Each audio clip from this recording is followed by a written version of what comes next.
Chapter 5, Karma. When you truly understand karma, then you realize you are responsible for everything in your life. Keanu Reeves.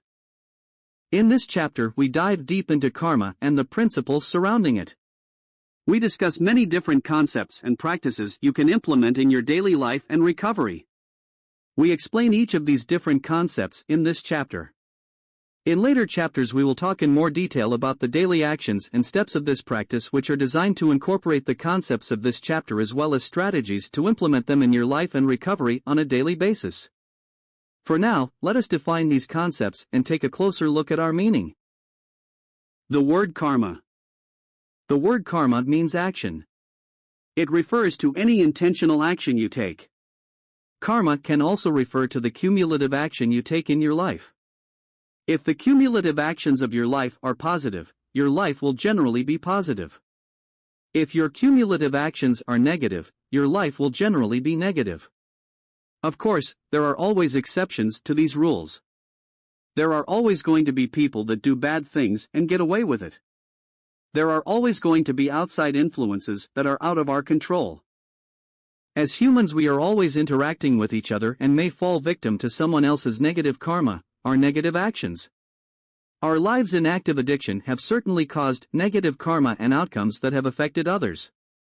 It should be our goal through this practice to reverse and make amends for this as much as possible. A better way to state the concept of karma and the totality of the effects on our lives would be, the more positive your karma is, the better chance you have for your life to be as good as it can be. Belief in karma is the belief that we are all responsible for our actions and we are all responsible for the consequences of them. In this respect, you are responsible for the things you bring into your life, good and bad. You may not have control over the actions of others and their impact on your life, but you do have control over how you react to all of life's events, good and bad. Here is a deeper exploration of the concept. Intentional action, karma, is about mindful and deliberate choices. Every decision and action you make can have an impact, not just on yourself but potentially on others as well. Cumulative effect, karma is not about isolated incidents but the accumulation of actions over time. A pattern of positive actions is likely to lead to a more positive life, while a pattern of negative actions may result in negative consequences. Interconnectedness, we don't exist in isolation. Our actions can affect others and our actions can affect us. This emphasizes a sense of shared responsibility and connection. Personal responsibility, believing in karma underscores the importance of taking responsibility for one's actions and our consequences. It encourages self-reflection, honesty, and ethical behavior. A guiding principle, not a punishing force. While karma is often misconstrued as a kind of cosmic retribution, we describe it as a guiding principle. It's about alignment with one's values, integrity, and the pursuit of a positive and meaningful life. Limitations and nuance, karma is not a foolproof law and there are exceptions and complexities. Life is unpredictable and external factors may influence outcomes in ways beyond our control, but we control how we react to these external factors and life events. Application in recovery. In the context of karma recovery, karma serves as a foundational concept that encourages positive action, self-awareness, empathy, and service to others. It aligns with the broader goal of recovery by promoting a life of purpose, meaning, and connection. The feedback loop. Karma, our actions, have a feedback loop. The more negative actions we engage in, the less likely we are going to be emotionally to handle things like stress, pressure, resentment, and other negative events and emotions. This may very well cause us to handle these events and emotions negatively, creating more negative karma. This is the negative feedback loop. The converse, the positive feedback loop, is also true. Let us take a deeper look at these concepts. Negative feedback loop. A negative feedback loop with regards to karma can be self-perpetuating. Here is how it works. Initial negative action. An individual engages in a negative action, for example, acting out our addiction of choice. Emotional response. This action leads to negative emotions like guilt, stress, or anger. Further negative actions. These negative emotions can then lead to further negative actions, decisions, or behaviors. Erosion of emotional resilience. Over time, this loop erodes emotional resilience and can lead to a self-perpetuating cycle where negative emotions lead to negative actions, which in turn create more negative emotions and actions. Actions that precipitate and make the downward spiral accelerate and compound can include examples like getting arrested, entering the legal system, going to jail, and losing jobs. Positive feedback loop. Conversely, there can also be a positive feedback loop with karma. Initial positive action: an individual takes a positive action, such as helping others or making a healthy life choice. Positive emotional response: this leads to positive emotions like satisfaction, joy, or contentment. Further positive actions: encouraged by these positive feelings, the individual is more likely to continue engaging in positive behaviors.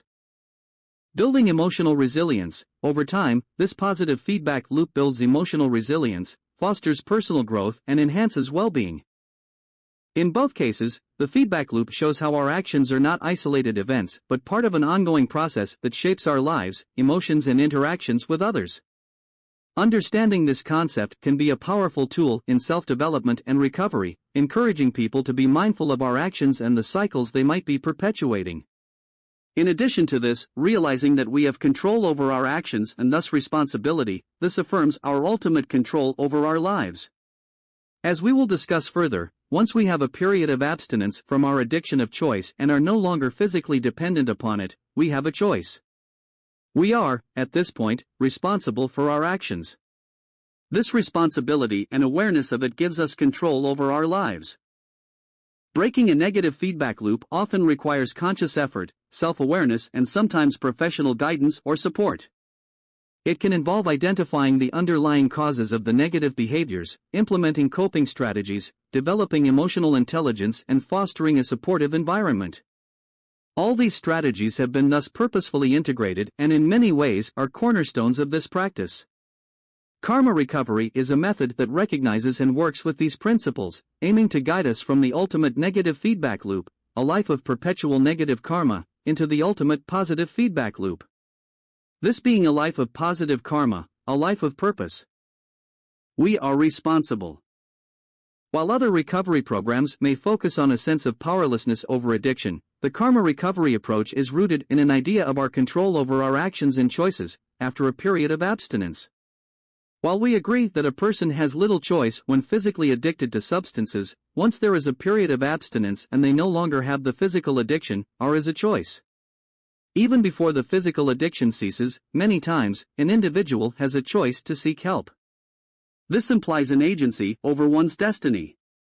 In this practice, though, we chose to focus on our responsibility because of our ability to choose on a minute-by-minute basis what we do with our time and our lives once we are no longer physically addicted to our addiction of choice. We are responsible and therefore have control. Personal responsibility. This is such an important concept and differentiator from other ideas of recovery. We want to discuss it further as some may take issue with the idea of control over our addictions as it is in contradiction to ideas in other programs of recovery. The idea that we are responsible for our own actions and the consequences of those actions is central to the concept of karma. In the context of recovery, this means recognizing that we can choose what they do each moment of our lives so long as it is not influenced by physical dependency, particularly once they have achieved a level of control through extended abstinence or treatment. Ask yourself this question. If a person who is locked in a cage 23 hours a day makes a decision to better themselves each waking moment through reading and writing, as opposed to sitting around locked up all day doing nothing except regretting the past, do they have control over their life?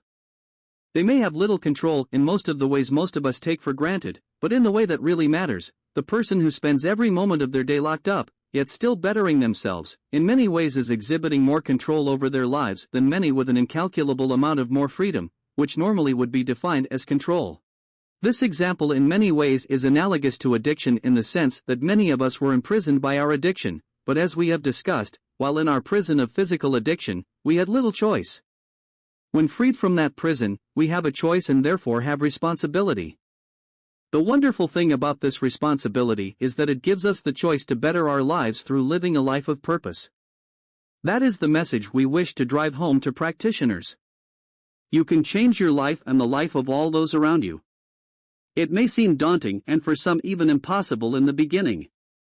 Just take it one day at a time, if necessary one moment at a time. As we will discuss in the coming chapters, focus on the daily actions and above all else, do the next right thing. You have a choice today. Ask yourself, am I going to take control of my life moment by doing the next right thing? Putting these ideas together. Karma recovery offers a pathway that embraces personal responsibility, choice, and positive action. By viewing recovery through the lens of karma, it provides a framework for understanding how actions and choices shape one's life, offering an empowering route to healing and growth. It's also worth noting that different approaches may resonate with different people, and what works for one person might not work for another. The diversity of recovery practices, including karma recovery, allows us to find the path that best fits our needs, beliefs, and personal journey. Karmic intention. Karmic intention speaks to the intent behind our actions. Is our intent positive, compassionate, loving, constructive, or does our intent have ill will, selfishness, greed, hatred, or violence in its intent? Karmic intention speaks to the idea of acting in ways that are motivated by positive emotions, thus creating positive karma. If we are acting out our addictions, our primary motivations are almost certainly those that are harmful to others and to ourselves. Positive karmic intention, this describes actions that are driven by compassion, love, empathy, and the desire to create good in the world.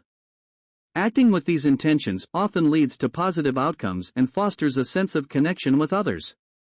It starts the cycle of positive karmic feedback loops discussed in the preceding chapter. In a recovery context, positive intentions might include seeking support, engaging in altruistic activities, or working to repair relationships damaged by addiction.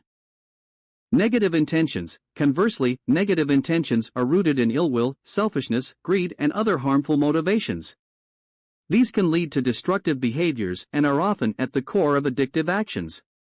Negative intentions isolate us, foster resentment, and impede recovery. They create the negative feedback loops and horrendous reality of a life fueled by addiction.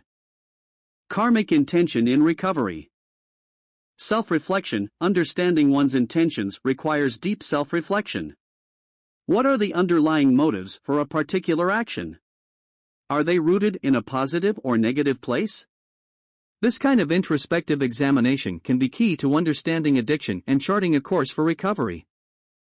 We will talk more about this concept and how we use it in this practice in our daily lives, but we use it throughout our day when deciding how to act and react to any situation.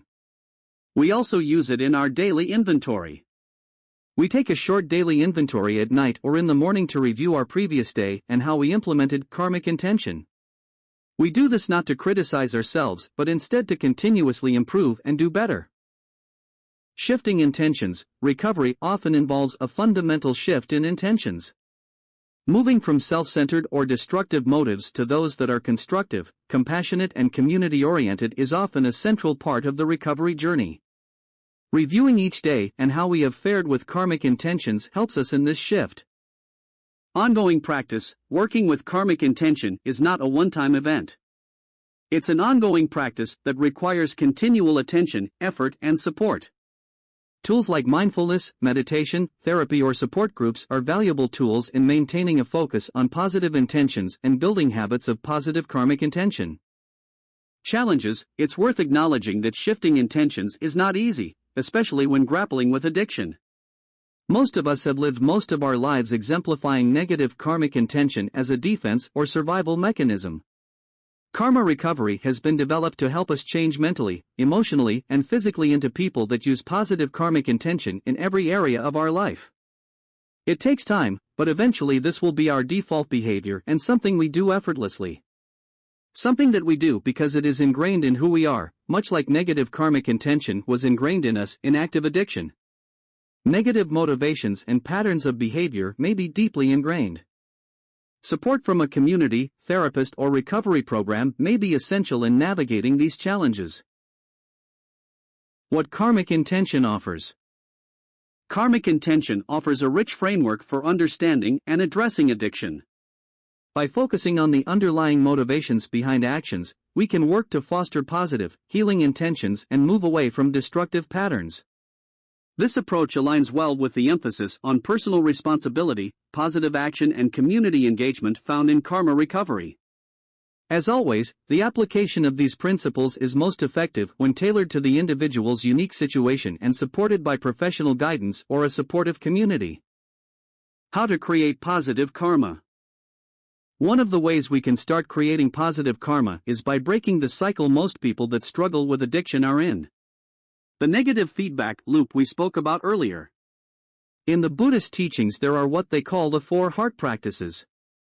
Now we need not be Buddhists to learn something from these teachings.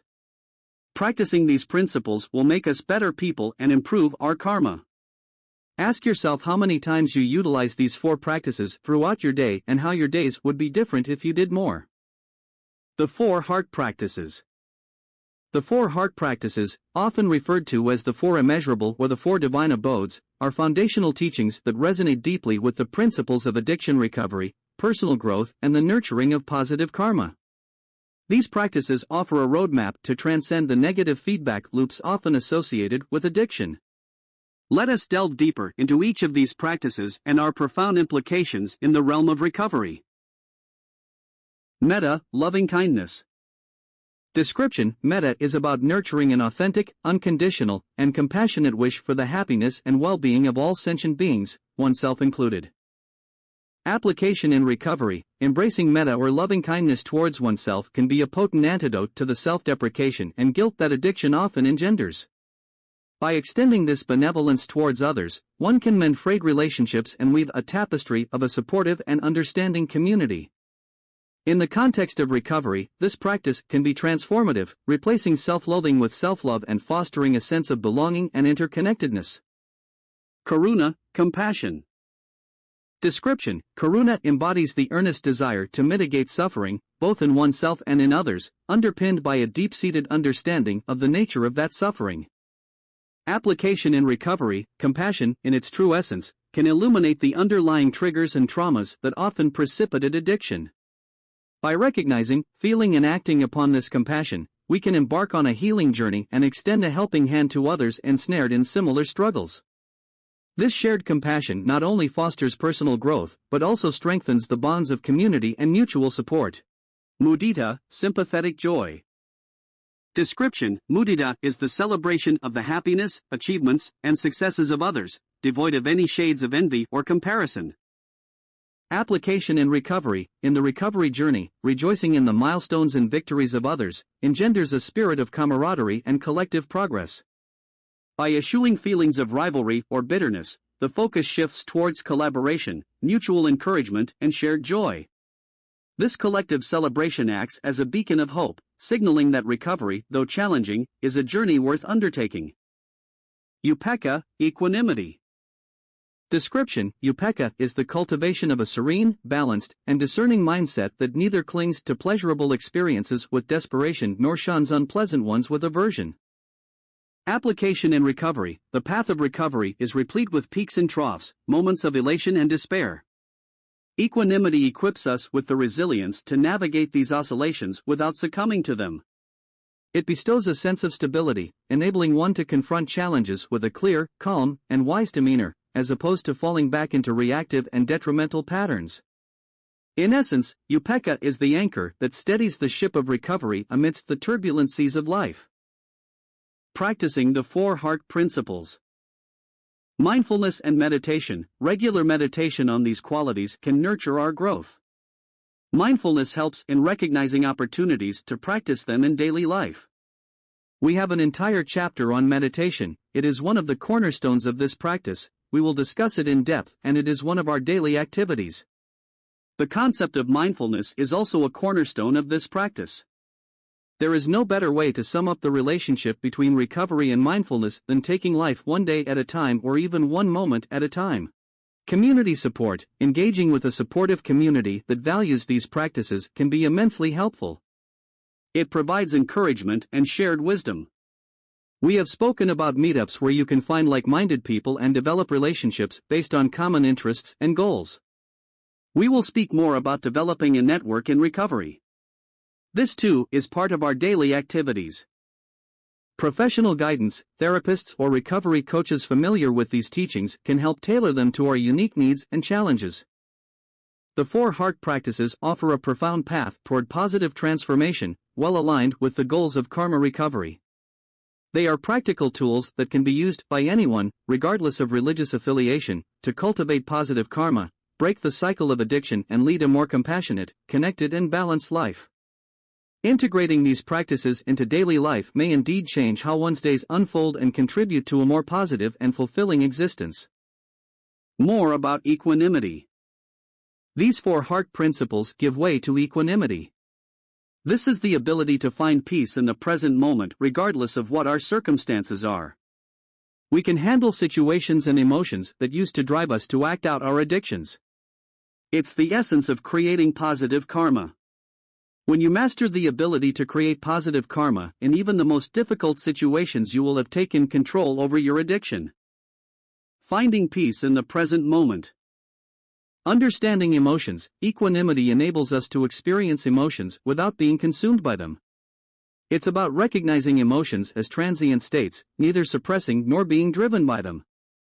Coping with cravings. In addiction, cravings can feel overwhelming. With equanimity, one learns to observe these urges without acting on them, understanding that they will pass. Most urges only last a few minutes, if not less. They seem longer because we ruminate on them. If we can feel them and let them pass, we can easily handle even the strongest urges. Our source of hope, discussed in a previous chapter, is a great tool to divert our attention from an urge. Responding rather than reacting.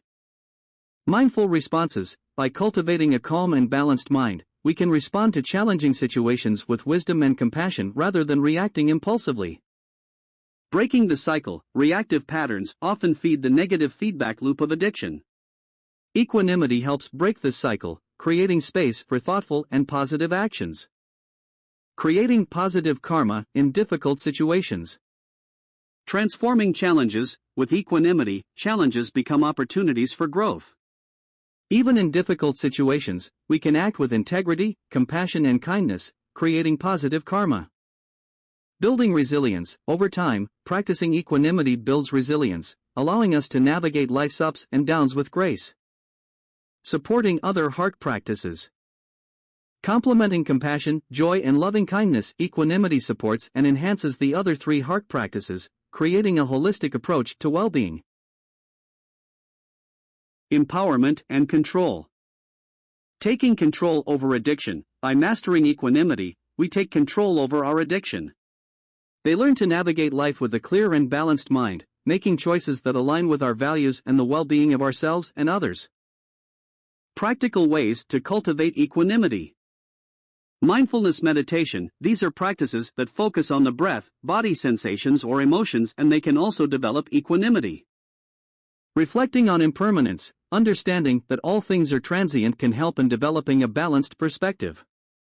Seeking guidance. Professionals specializing in mindfulness or spiritual practices can offer support and guidance. Equanimity is not just a philosophical concept but a practical skill that can be cultivated and applied in daily life. It's central to the idea of karma recovery, empowering us to create positive karma and take control over our addiction. It offers a path to inner peace, resilience, and a fulfilling life, free from the grip of addiction. It's a journey worth embarking on, with the potential to transform lives. The Eightfold Path for Creating Positive Karma. In Buddhist teachings, there is also an eightfold path for creating positive karma. These are actions, thoughts, and emotions that, when used, can create positivity in just about any situation. In the karma recovery practice, we are learning new ways of seeing, perceiving, and reacting to situations that come up in life that may otherwise cause us to act out our addictions. In addition to this, we are learning new ways to think and act to become better and happier people. Wise understanding. This describes living without craving, not clinging to material things and attachment to the physical world. The more we rely on the material and physical for happiness and contentment, the less gratitude we express for what we have and the less we appreciate our current circumstances. This in turn causes us to take selfish and self-centered actions, negatively impacting our karma. Staying present in the moment through things like meditation is a great way to develop wise understanding. We must separate two similar motivations, which are desire and need. Everyone needs basic things like food, shelter, and a job to provide for us and/or our families. We also need things like love, a feeling of fellowship or community, a feeling of belonging, and a feeling of purpose. These are intangible things that are needs. It's when we start focusing on desires of physical things that are not needs that we start to create negative emotions like lust, greed, and envy. These negative emotions create negative actions, which creates negative karma. Having a wise understanding between the two will allow us to focus on our needs, positive goals, and altruistic actions that create positive emotions. Wise understanding in the context of addiction recovery. Understanding craving and attachment. Wise understanding involves recognizing the difference between genuine needs and desires or cravings. In addition, this understanding can be crucial, as it helps us recognize when they are being driven by unhealthy cravings. Letting go of material attachments. This principle emphasizes the impermanence of material possessions and the understanding that clinging to them can lead to dissatisfaction and suffering. Meditation and mindfulness. Through practices like meditation, we can develop a keen awareness of the present moment. This awareness helps them respond to situations and emotions with clarity rather than being driven by impulsive desires. Appreciating what you have. Wise understanding encourages gratitude and contentment with current circumstances, fostering positive emotions and actions. Focusing on connection and purpose. Recognizing that love, belonging, community, and purpose are essential human needs shifts the focus away from material cravings. This alignment with deeper values supports recovery and positive karma. Setting altruistic objectives. By focusing on actions that serve others and align with positive values, we can create positive karma and find fulfillment. Aligning with personal values. Understanding personal values and aligning actions with them promotes a sense of integrity and satisfaction. Recognizing harmful motivations. Understanding the destructive nature of greed, envy, and lust helps us steer away from actions that can lead to negative consequences and further addiction. Wise understanding, as a part of the Eightfold Path, offers profound insights that can be applied in the context of addiction recovery. By emphasizing the difference between needs and desires, encouraging the act of staying present, fostering gratitude, and aligning with positive values, this principle can guide us towards a fulfilling and balanced life. It helps break the cycle of craving and dissatisfaction, paving the way for healing, growth, and the creation of positive karma. Whether or not one subscribes to Buddhist philosophy, these teachings offer universal wisdom that can be integrated into various therapeutic approaches, including karma recovery. Wise intention. The motivation behind our actions plays a crucial role in shaping our behaviors and emotions. Are our actions driven by ill will or other negative emotions such as envy and greed? These emotions can lead to destructive behaviors, including acting out addictions. Negative emotions like these can generate negative actions and consequently create negative karma.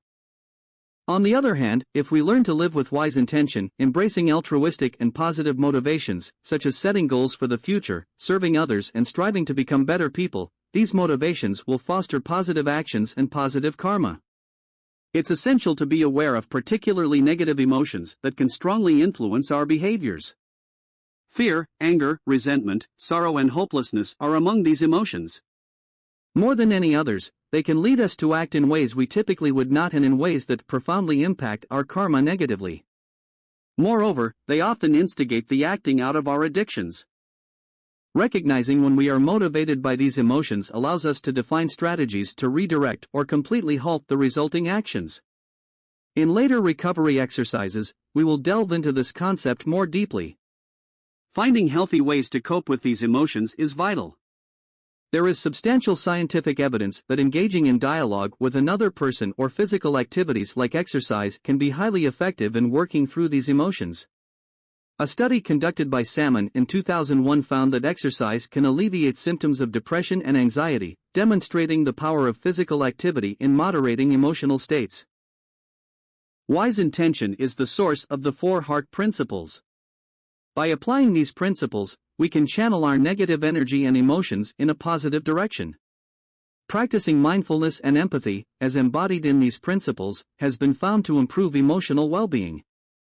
Such an approach not only aligns with addiction recovery strategies but also fosters a holistic sense of contentment and self-improvement, integral to building a happy and fulfilling life in recovery. Wise speech. Wise speech, as a foundational aspect of the Eightfold Path, holds particular resonance in the journey towards recovery.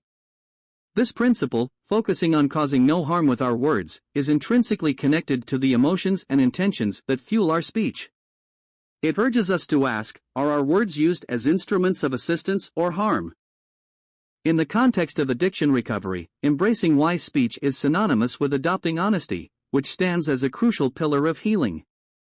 Whether dealing with grand deceptions or small white lies, any form of dishonesty can detract significantly from our spiritual and moral well-being, eroding our karma. The alternative to wise speech, a life led through dishonesty, often experienced by those in active addiction, strays from reality and truth. People in active addiction find ourselves trapped in a web of lies, leading to further deception and denial. The act of lying, regardless of its scale or intent, always carries negative intentions, and the primary intention is deception. The practice of honesty in recovery is not merely about moral rectitude, it is about rebuilding trust, integrity, and self-respect. Years of active addiction may involve a pattern of deceit and manipulation to satisfy cravings. Transitioning from a pattern of dishonesty to honesty requires conscious effort and commitment. The more truthful you are in your words and actions, the better your karma and the more solid your foundation for recovery. According to a study by Lilly and Jans Becken in 2020, gratitude and honesty are associated with increased well-being. In recovery, embracing wise speech means not only enhancing karma but also promoting emotional healing and self-acceptance. By fostering a lifestyle marked by openness and integrity, we move from being imprisoned by our secrets to a life that is transparent and authentic. We are enabled to share the truth with others and feel good about who we are, creating a supportive community around us. This shift is essential in recovery, as it helps to break the chains of addiction, allowing us to grow, heal, and thrive in a life free from the shadows of the past. Wise action. Wise action, an essential component of the Eightfold Path, plays a vital role in addiction recovery. Rooted in intention, wise action calls us to conduct ourselves in ways that cause no harm and instead promotes loving kindness, generosity, compassion, and forgiveness. This ethical conduct aligns closely with the principles necessary for a successful recovery journey. Here are a few guiding principles for wise action, tailored to resonate with those on the path to recovery. Avoid taking the life of another living being. This extends beyond physical harm to encompass respect and empathy for others' feelings and emotions. In recovery, this principle translates to nurturing a sense of empathy and compassion, recognizing the intrinsic value of life and striving to uplift rather than harm others. Avoid taking things not freely given, whether material possessions or emotional support. Taking without consent can erode trust and integrity. In the context of recovery, this principle encourages the cultivation of respect for boundaries and the importance of honesty and fairness in relationships. Avoid doing harm through sexual conduct. This principle reminds us to honor the dignity and consent of others in all intimate relationships. Within recovery, it emphasizes personal responsibility, respect, and integrity in interpersonal relationships, building a foundation of trust and care. Be honest and forthcoming with our speech. As previously discussed with wise speech, honesty is paramount in recovery. Openness, authenticity, and truthfulness foster self-awareness and self-acceptance and support a healing environment. Do not act out our addictions. Perhaps most pertinent to recovery, this principle underscores the commitment to abstaining from addictive behaviors. It's a continuous reminder of the core goal of recovery, to break free from the destructive patterns that addiction fosters. In a study examining the impact of ethical principles on recovery, Kelly, 2010, found that embracing moral and ethical guidelines contributes to positive outcomes in addiction treatment. This aligns with the ethos of wise action, reinforcing the notion that ethical living, guided by compassion and integrity, paves the way for successful recovery. In embracing wise action, we can cultivate a lifestyle that not only adheres to ethical norms but also fosters personal growth and healing. By practicing these principles, we create a supportive and compassionate framework that enables us to move forward, not just as individuals recovering from addiction but as human beings striving to live a fulfilling and meaningful life. Wise livelihood. Wise livelihood, another integral aspect of the Eightfold Path, emphasizes the importance of the way we earn our living and support ourselves in the world. This principle is not just about the type of job we hold, but also about the ethical dimensions that underpin our work and the ripple effects it has on society. In the context of addiction recovery, wise livelihood takes on a profound significance. Those in recovery often find ourselves re-evaluating our life choices, including our careers. Do our jobs positively impact those around us and society as a whole? Do they cause harm or suffering to others? Working in a job that causes pain and suffering to others can lead to a disconnection from one's moral compass and a degradation of self-worth. Such negative emotions and actions can seriously damage our karma and have broader detrimental effects on society. This becomes particularly pronounced in the journey of recovery, where every aspect of life comes under scrutiny and alignment with positive values becomes paramount. Adhering to wise livelihood involves carefully considering and possibly redefining career paths. It means choosing or transitioning into work that resonates with our core values and contributes positively to the world around us. It might require a shift away from occupations that are linked to the cycle of addiction or that exploit others. In recovery, embracing wise livelihood is not just about ethical employment, it is about self-respect, self-love, and aligning with a purpose that transcends personal gain. It's about engaging in work that nourishes the soul and reflects a commitment to compassion, kindness, and integrity. A study by Laudet in 2009 emphasizes the importance of purpose and meaning in the recovery process and how alignment with positive values in one's work can enhance overall well-being. Wise livelihood, in this sense, contributes to a fulfilling and sustainable recovery journey by helping us find alignment with our core values and societal responsibilities. Wise livelihood encourages us to reflect on our work life, not merely as a means of sustenance but as a path to spiritual and ethical growth. Within the recovery process, this principle becomes an essential guide to rebuilding a life aligned with empathy, respect, and positive societal impact. Wise effort. Wise effort, a key element of the Buddhist Eightfold Path, emphasizes the need for balanced and mindful exertion in various aspects of life, such as meditation, relationships, hobbies, and future goals. This principle becomes particularly meaningful when applied to the recovery from addiction. In active addiction, an immense amount of effort is often directed toward sustaining the addiction itself, hiding actions, and maintaining dishonesty with those around us. This misdirection of energy not only leads to a disrupted life but can also have profound negative impacts on mental, emotional, and physical well-being. In contrast, recovery demands wise effort, where the focus is on achieving equilibrium rather than obsessively concentrating energy in one area.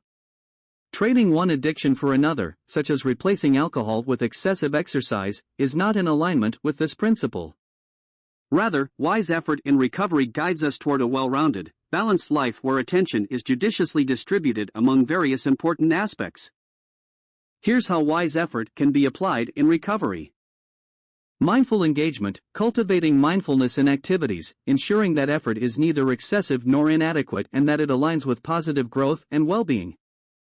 Balanced lifestyle, striving for harmony in relationships, work, hobbies, and personal development, avoiding the pitfall of replacing one addiction with another. Holistic healing, investing energy in physical health, emotional well-being, spiritual growth, and social connections, recognizing that recovery is a multifaceted journey. Continual growth, setting and pursuing future goals that are in harmony with personal values and a recovered lifestyle, rather than driven by compulsion or avoidance. In a study by Witkiewicz in 2019, a balanced approach to coping strategies, including effort allocation, was found to significantly predict successful recovery outcomes. This underscores the importance of wise effort in sustaining recovery, helping us find stability, contentment, and joy in our newly reclaimed lives. Wise effort is about more than simply challenging work, it is about discernment, balance, and intentionality. In the context of recovery, it provides a valuable framework for creating a life where effort is wisely allocated to foster a fulfilling and joyful existence, free from the imbalances that characterize the addicted past. Wise mindfulness. This concept is the act of being aware of the present, what is going on in our hearts, our minds, bodies, and the world around us. It allows us to avoid many of the negative emotions that lead to acting out our addictions. Crucial concept: many times people in recovery focus on the past, lost opportunities, loss of money, prestige, and the love of others. The more we focus on the past, the more bleak our future will look. We will then manifest that future with our thoughts and actions. If we instead stay present and take every day and every opportunity as it comes, making the most out of them, our future will be as wonderful and beautiful as it can be. There are 4 distinct parts of the mindfulness practice that are designed to help us stay present. The more we practice these, the less we will be haunted by and thinking about our past. Through the steps, daily actions, and cognitive recovery exercises, we also address this common destructive behavior of letting our past destroy our future. Wise concentration. Wise concentration is cultivated through mindfulness techniques and meditation, helping us hone our focus on the present moment and on positive emotions like gratitude, compassion, love, and joy. By learning how to channel our attention in this way, we enhance our ability to become better people, increase our positive karma, and distance ourselves from the negative thoughts and emotions that might trigger addictive behaviors. Developing focus, concentrating on specific elements such as the breath, a word like gratitude, or a phrase such as "I'm grateful for today" helps anchor us in the present, freeing us from resentments about the past or fears for the future. Addressing negative thoughts. It's normal for the mind to wander during meditation, especially to negative thoughts or worries. These mental diversions are opportunities to face underlying issues, and techniques like visualizing, crumpling, and discarding these thoughts can help in managing them. A tool for triggers. Wise concentration can be highly effective when dealing with urges or triggers. Although this approach might be challenging in early recovery, as concentration skills develop, it becomes a powerful tool for redirecting focus towards positive and present moment experiences. Physical activity connection. Engaging in physical activities like yoga, walking, jogging, or sports can be a part of practicing wise concentration. Redirecting attention from urges to the physical sensations of movement helps dissipate the energy behind cravings. Shaping perception. What we focus on shapes our reality. Concentrating on positive emotions and cultivating gratitude for the present conditions enhances our appreciation for life as it is today and fosters a more optimistic and constructive perspective on the future. In the context of recovery, wise concentration is more than a meditative practice. It is a life skill for managing emotions, urges, and triggers, and for fostering a mindset aligned with health, balance, and personal growth. A research paper by Garland in 2014 titled "Mindfulness-Oriented Recovery Enhancement for Chronic Pain and Prescription Opioid Misuse" demonstrates the efficacy of mindfulness and concentration techniques in reducing cravings and enhancing positive emotions among people with substance use disorders. The study highlights how such practices are not only effective for managing negative states but also for cultivating positive feelings and thoughts that support recovery. Wise concentration is a multifaceted practice that encourages us to engage with the present moment positively and constructively. In the journey of addiction recovery, this principle serves as both a coping mechanism and a pathway to a more fulfilling and balanced life. Increasing positive karma through mindfulness. Mindfulness is the practice of staying present. In recovery, especially in the beginning, it is critically important for us to stay present. The more we focus on the negative of our past or our fears for the future, the more likely we are to act out our addiction and have even more regrets and fears. The more we stay present and do all we can each day to create positive karma, the brighter our future will be, the happier we will be, and the better able we will be to handle our past and create a brighter future. 4 types of mindfulness. Mindfulness of the body. By grounding ourselves in the physical sensations of our bodies and focusing on our breathing, we connect with the present moment. This awareness can be a vital guide in recovery, helping us recognize physical cues related to cravings and stress and teaching us how to respond in a healthy way. Mindfulness of our feelings. Acknowledging and accepting both positive and negative emotions help us understand ourselves better. In recovery, it is essential to embrace the positive while finding constructive ways to process the negative. This awareness can prevent emotions from driving impulsive or harmful behaviors. Mindfulness of mental objects. Monitoring our thoughts helps us identify patterns that may lead to negative emotions and behaviors. By recognizing and reshaping these patterns, we can cultivate a more positive and grateful perspective, thus reinforcing our commitment to recovery. Mindfulness of our mind. This involves observing our overarching mental state and tendencies. like greed or desire for material things. Being aware of these larger patterns enables us to refocus our energies on positive attributes, fostering an attitude of compassion, humility, and satisfaction with what we have. One of the best ways to contemplate this concept is the phrase "think about what you are thinking about." If you are constantly thinking about the negative, you will have a negative life. We all contemplate negative thoughts. It's a part of being human. Generally, people in early recovery from addiction have an outsized proportion of negative thoughts. If, however, we can recognize when we are having these negative thoughts by being conscious of what we are thinking about, we can practice redirecting these negative thoughts. The more we practice, the better we become at stopping our negative thoughts in our tracks and the greater majority of positive thoughts we have and expound upon. Observing our overarching mental state and recognizing tendencies like greed or desire for material things is an essential aspect of mindfulness. Being conscious of these larger patterns allows us to redirect our energy towards positive attributes, nurturing an attitude of compassion, humility, and satisfaction with what we have. A valuable practice for embracing this concept is to think about what you are thinking about. This idea is particularly pertinent for people in recovery from addiction. Negative thoughts are a part of human nature, but those in early recovery may experience them more frequently and intensely. If left unchecked, these negative thoughts can fuel destructive behaviors, exacerbate stress, and impede progress in recovery. However, by practicing mindfulness and consciously acknowledging when negative thoughts arise, we can cultivate the ability to redirect our thoughts. It's about more than merely suppressing or denying negativity. It is about recognizing these thoughts and then actively choosing a more positive and constructive perspective.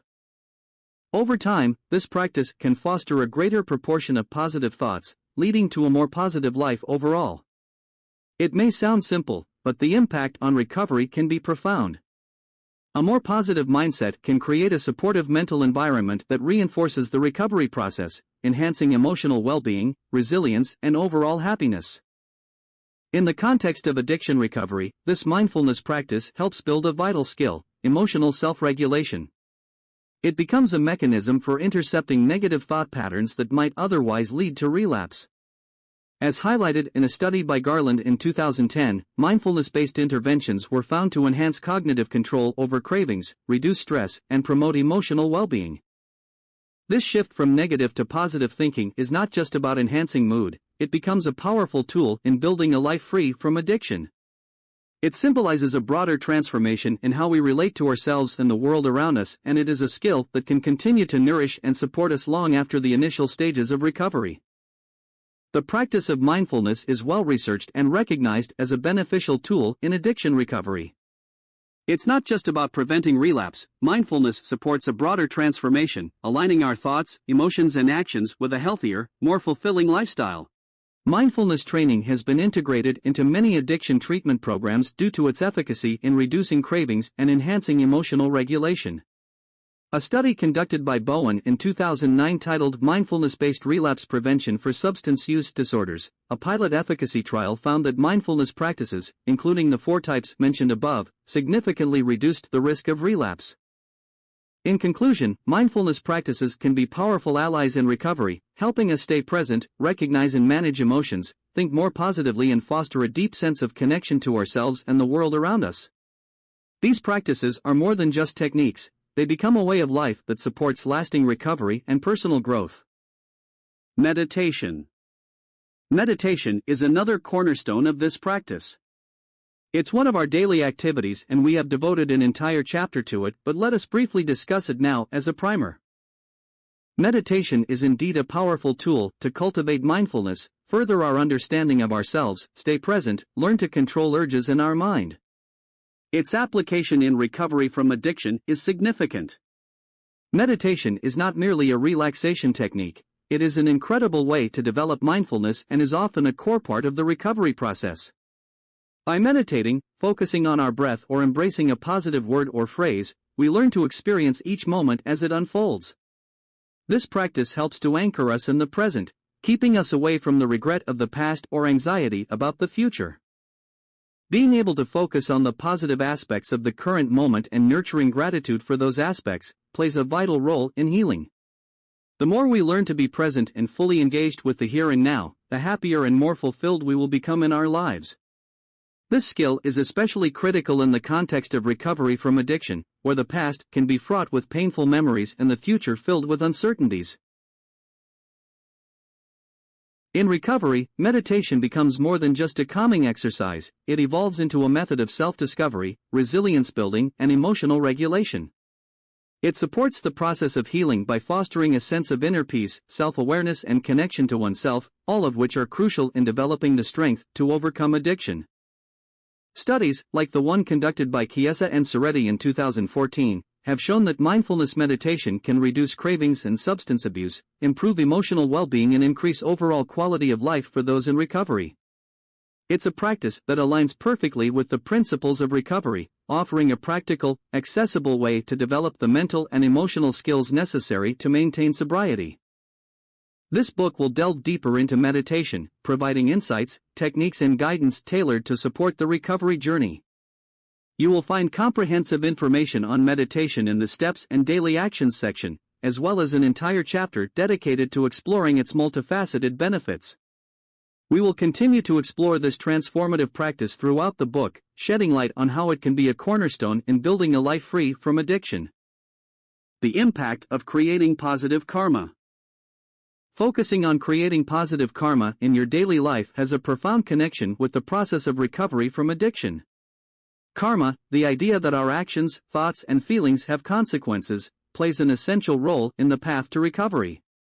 By actively focusing on building positive karma each day, you are committing to a practice that is aligned with thoughtful reflection, compassionate action, positive emotions, and a deep understanding of yourself and your relationships with others. In the recovery journey, this means thinking positively. Emphasizing positive thoughts helps to foster an optimistic outlook, motivating you to make healthy choices that support your recovery. Feeling and expressing positive emotions. Being in tune with and nurturing positive emotions can fuel a sense of well-being, happiness, and resilience, essential qualities for sustaining recovery. Taking positive actions. Engaging in actions that are kind, compassionate, and responsible enhances your sense of integrity and self-worth, reinforcing your commitment to recovery. Being of service to others. Providing help and support to others not only builds positive karma but strengthens your connection to a community, a key element in maintaining sobriety. Recognizing and redirecting negative patterns. Being mindful of negative thoughts, feelings, or actions allows you to identify and correct behaviors that might lead you astray from your recovery path. The focus on karma in recovery is not merely a philosophical concept, it is a practical and tangible approach to transforming your life and the lives of those around you. By nurturing positive karma, you lay a foundation for a future that is bright, fulfilling, and aligned with your highest values. This practice makes acting out addictions less likely and provides a pathway to a level of happiness and contentment that may have seemed unattainable before. It helps shape not only your individual journey but positively impacts those around you and the community as a whole. In a sense, focusing on karma in recovery means embracing a holistic approach to healing, one that integrates mind, body, and spirit. It's about creating a life that resonates with your true self, a life where you can flourish and contribute positively to the world. Such a focus aligns well with evidence-based practices in addiction recovery, where an emphasis on positive thinking, emotional regulation, and community engagement has been found to be beneficial. Cleaning up the wreckage of our past. The idea of karma, particularly as it relates to the amends process, is deeply interwoven with the concept of recovery. Those of us who have battled addiction often find ourselves confronting a history of actions that have resulted in negative karma. This negative karma can manifest in broken relationships, lost trust, personal regret, and other consequences that vary. However, an essential part of recovery involves cleaning up this wreckage of our past. It's about taking responsibility and seeking to restore balance. The steps in this practice deal specifically with this process.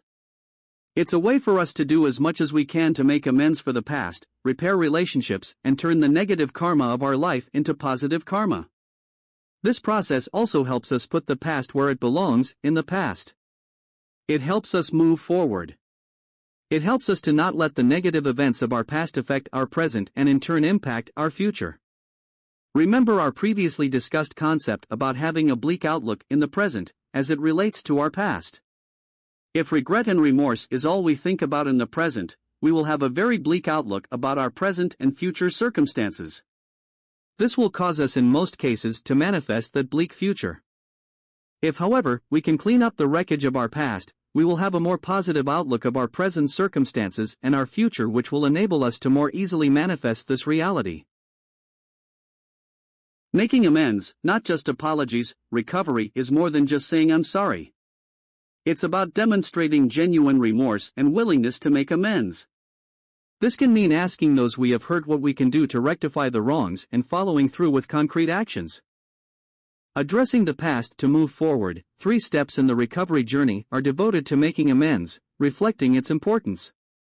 By sincerely attempting to reduce negative karma from the past, we can move forward with a cleaner slate, releasing burdens and opening up to new possibilities. Living a life of purpose. The ongoing commitment to creating positive karma in the present moment fosters a sense of purpose and contentment. By actively striving to live ethically and compassionately, we can not only enhance our well-being but contribute positively to the lives of others.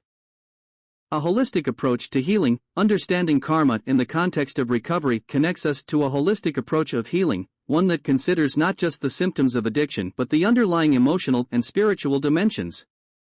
The concept of karma reminds us that we are all accountable for our actions, and this responsibility extends to the consequences of those actions. But it also offers hope and a pathway for transformation. In recovery, the effort to reduce negative karma and cultivate positive karma becomes a profound process of personal growth, self-awareness, and reconciliation. The act of making amends aligns with various therapeutic approaches in addiction recovery, where reconciliation, responsibility, and restoring relationships are key components. It's a tangible expression of an inner commitment to change and a manifestation of recovery in daily life. How people treat you is our karma, how you react is yours. Wayne Dyer. Your believing or not believing in karma has no effect on its existence, nor on its consequences to you. Just as a refusal to believe in the ocean would not prevent you from drowning. F. Paul Wilson.